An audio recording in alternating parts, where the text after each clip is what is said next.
আসসালামু আলাইকুম এভরিওয়ান, পদ্মার আড়ালে সবাইকে স্বাগতম। দেশ ও দেশের বাইরে যে যেখান থেকে আমার ভিডিও দেখছেন, আশা করি সবাই ভালো আছেন। আলহামদুলিল্লাহ, আমরাও ভালো আছি। আজকের ভিডিওটা সকাল থেকে শুরু করলাম ফার্নিচার মোছা দিয়ে। হল রুমে না, বাচ্চারা যখন লেখাপড়া করতে পারছে, টিচার আসে, তখন সব কিছু এলোমেলো করে ফেলে। যেখানে সেখানে বই, খাতা, ব্যাগ, কলম, পেন্সিল এগুলো ছড়িয়ে ছিটিয়ে থাকে। ইচ্ছে হলে একদিন গোছাবে, ইচ্ছে হলে আর গোছাবে না, ওভাবেই পড়ে থাকে। তো প্রতিদিন হচ্ছে সকালবেলা এই কাজগুলো করতে হয়।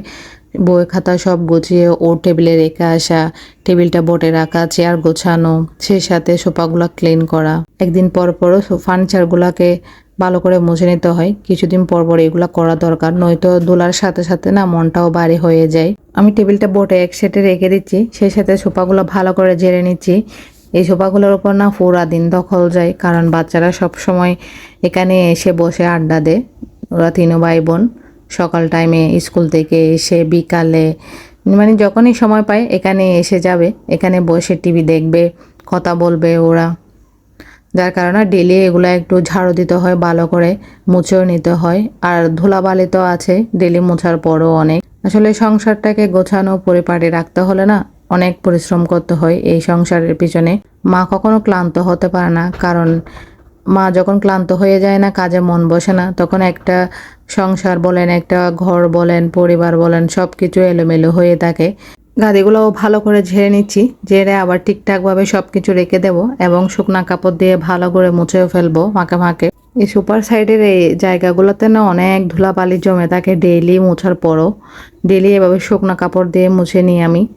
কি করব, না হলে যে দেখা যায় না, হাত দিতে ইচ্ছে করে না। আর বাচ্চা থাকলে তো হয় যে কোনো কিছু খাওয়ার জন্য প্লেটে দিলে ওগুলো নিয়ে হল রুমে চলে আসবে, সোফায় বসবে, টিভি দেখবে, এভাবেই চলে। আর যেহেতু স্কুল থেকে আসে, এরপর একটু সময় টিভিটা দেখে, জন্য আর কিছু বলা যায় না ওদেরকে, কারণ ওদেরও ফ্রিডম চাই কিছুক্ষণের জন্য। তো সোফা ক্লিন করা শেষ করে এখন আমার ছেলের ডেস্কটা গুছিয়ে নেব। ওর পড়ার টেবিলটাও না এভাবে এলোমেলো করে চলে যায়। ও ছেলে মানুষ, কি বলবো, যখন ইচ্ছা হয় এভাবে গোছায়, না হলে গোছাবে না। বই খাতা ছোট ছোট জিনিসগুলো সব কিছু গুছিয়ে দিলাম যেন ওর পড়াশোনায় মনোযোগে থাকে, কারণ একটু এলোমেলো করে রাখে। যখন ভালো লাগে সব গুছিয়ে পরিপাটি করে রাখবে পড়ার আগে, না হলে এরকমই পড়ে থাকে পড়ার টেবিলটা। প্রতিদিন সকালে ঘর গোছানোর সাথে সাথে এটাও আমার কাজ, যে বড় মেয়েরটা ছেলেরটা দুজনের টেবিলটাও গোছাতে হয়, তারপর মুছে সুন্দর করে ক্লিন করে দিয়ে যায়। ওরা স্কুল কলেজ থেকে আসার আগে সব কিছু রেডি করে রাখি গুছিয়ে। মনে হয় না বাচ্চারা পড়ার আগে যদি বই খাতা সব কিছু এক জায়গায় সুন্দরভাবে পায়, গুছিয়ে রাখা হয়, তাহলে ওদের অনেক ভালো লাগে। হাত দিলে যেন কলম পেন্সিল সব কিছু একই জায়গায় থাকে। সব বাচ্চারা মনে হয় এরকম। যা কিছু আজাইরা জিনিসপত্র আছে, সেটা স্ক্রুড্রাইভার বলেন, স্ক্রু বলেন, তারপর হচ্ছে স্টেপলার, সব কিছু টেবিলের ডয়ারের মধ্যে রেখে দেবে। তো পড়ার টেবিলটা গোছানো হয়ে গেছে, সেই সাথে আমি ব্যাডটাও গুছিয়ে নিচ্ছি।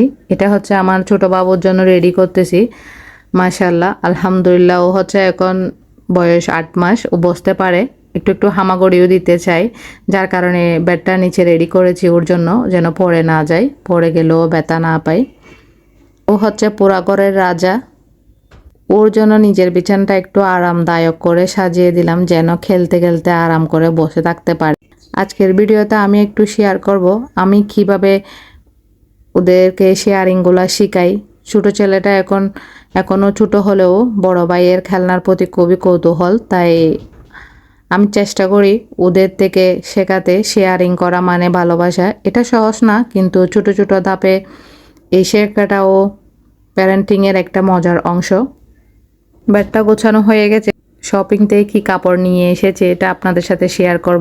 3-4 জোড়া ড্রেস নিয়ে এসেছিলাম। আসলে ড্রেসগুলো দেখতেও সুন্দর লাগতেছিল এবং কাপড়ও ভালো, যার কারণে নিয়ে এসেছি রাফ ইউজের জন্য। ওগুলো হচ্ছে গস কাপড় নিয়ে এসেছি, লেস লাগিয়ে সুন্দর করে টেলারের কাছে সেলাই নেব। এগুলো হচ্ছে 2 পিস। দেখতে কালারটা কেমন জানি কালো কালো লাগতেছে, আসলে কালো না, এটার কালার হচ্ছে আসলে গ্রিন। হাতের মধ্যে লেস লাগানো আছে, সাইডে নিচেও পালে লেস লাগানো আছে, মানে রিজনেবল প্রাইসের মধ্যে আসলে অনেক সুন্দর, ভালো আছে। সে সাথে আরও একটা ড্রেস নিয়েছি, এটা আমার মেয়ের জন্য নিয়েছি, ও ইউজ করবে। দেখতে সুন্দর লেগেছিল তাই। সাথে প্যান্টও আছে 2 পিস, সেই সাথে এই গস কাপড়গুলো নিয়েছিলাম। ড্রেস সিলাবো, সুন্দর করে বানাবো আর কি টেলারের দোকানে দিয়ে লেস লাগিয়ে। এই কাপড়গুলো না আমার অনেক ভালো লাগে, গরমে বলেন শীতে বলেন দুনো সময় পরা যায়, একদম আরামদায়ক। তো আজকের ভিডিওটা এইটুকুই। যদি ভালো লাগে একটা লাইক দিবেন এবং সাবস্ক্রাইব করবেন, বেল বাটন অন করে রাখবেন পরবর্তী ভিডিও দেওয়ার সাথে সাথে যেন নোটিফিকেশন পৌঁছে যায়। আপনারা সময় সুযোগ করে দেখে নেবেন। ভালো থাকবেন, সুস্থ থাকবেন। আল্লাহ হাফেজ।